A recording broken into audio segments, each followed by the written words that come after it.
By the way, the Wall Street Journal is reporting when asked about whether Donald Trump was in fact ruling out a debate, and they weren't playing games here, a spokeswoman simply said in an email, "You heard the man. He's not debating." All right, Doug Schoen, the former Clinton advisor, a Democratic strategist and pollster, Noelle Nikpour, GOP fundraiser.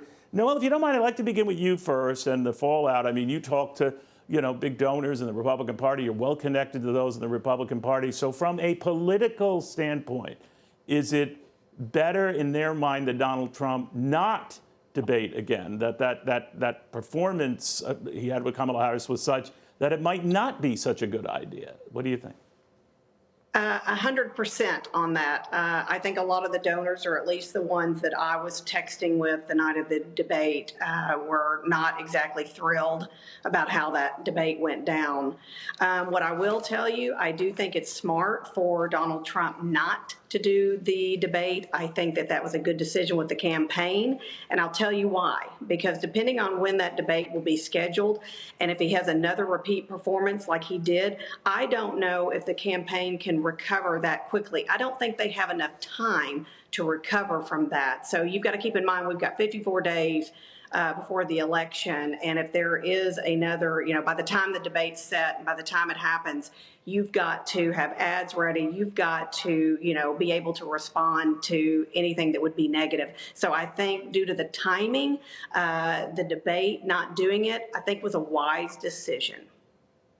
Doug, you've reminded me, you're such a good historian as well on these debates, and having coached and worked with candidates in the past on them, that we sometimes give them sort of undue importance and vitality. And maybe with the exception of John F. Kennedy against Richard Nixon in that opening debate, they had 4, it doesn't really change the needle much. I'm thinking maybe with Gerald Ford and Jimmy Carter, and of course, President Ford at the time saying that Eastern Europe wasn't under communist rule, it can come back to smack you too. But by and large, they don't make a difference.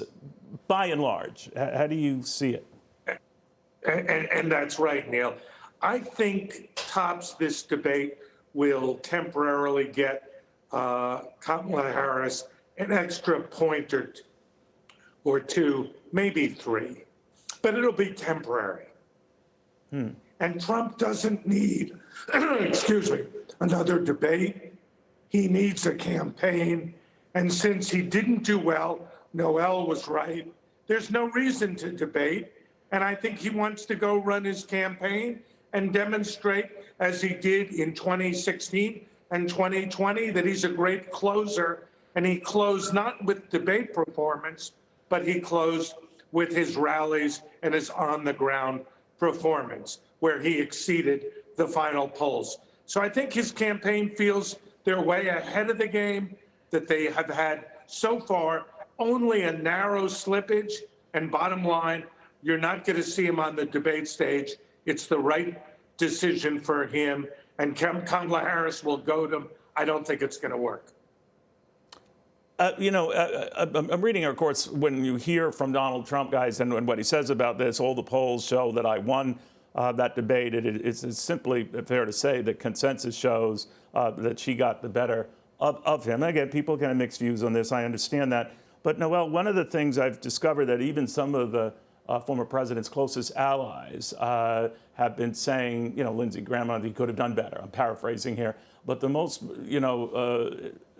I think startling to me came from Robert F. Kennedy Jr., who was a guest on this show. And, of course, he is supporting Donald Trump, might have a role in a Trump administration. I want you to react to this.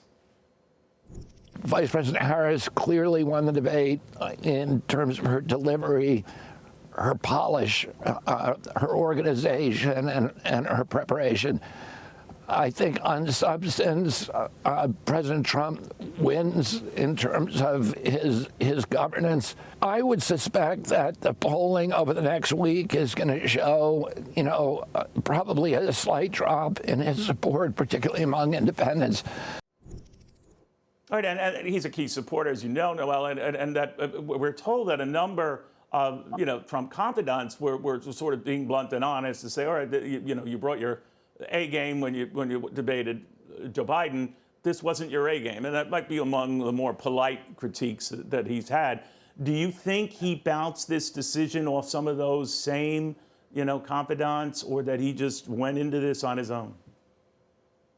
Well, if you're talking about RFK and what he said, I don't think he will have a role anymore going forward. If this is what he came out and said, that he thought that he lost the debate, it wasn't his best debate, and that he may have lost independent votes. That is not the Trump campaign spin. The Trump campaign spin is that basically it was 3 against 1, that the moderators and Ms. Harris were totally against him. They headed out for him, and that if he asked everybody, looking at everything that he has, that he's totally came out ahead and he won the debate, and why, that she wants another debate because she felt like she lost and he won. That is the Trump spin. Trump never admits anything negative. Trump is always going to say that he came out the winner no matter what the situation came out in. He is the winner, and this is how, Trump and the Trump campaign spins it. So the sheer fact that somebody is a surrogate and somebody is, kind of part of the Trump campaign cap, meaning RFK Jr., saying that he did not win, I would not look for RFK Jr. to have any role if Donald Trump wins.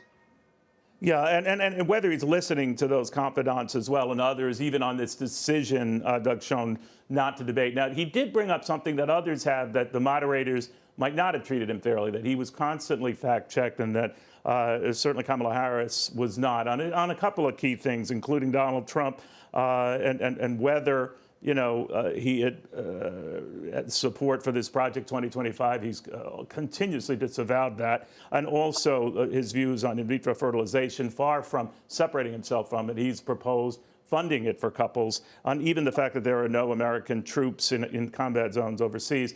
Not a one was second guessed by the moderators. So does he have a point, or does that even matter at this point? Yeah, he does have a point, and that would enter, Neil, into his decision not to debate anymore, because he knows Kamala Harris is not going to come on Fox News. She wants to go mainstream media, and he can't take that risk, that 3-on-1. And he does have a point. It's a fair point. All right, guys, I want to thank you very much. Again, we will be hearing from Donald Trump. He'll be speaking in Arizona shortly, the next half hour or so, and he might elaborate a little what was behind that decision to say no to another debate with Kamala Harris. Hey, Sean Hannity here. Hey, click here to subscribe to Fox News YouTube page and catch our hottest interviews and most compelling analysis. You will not get it anywhere else.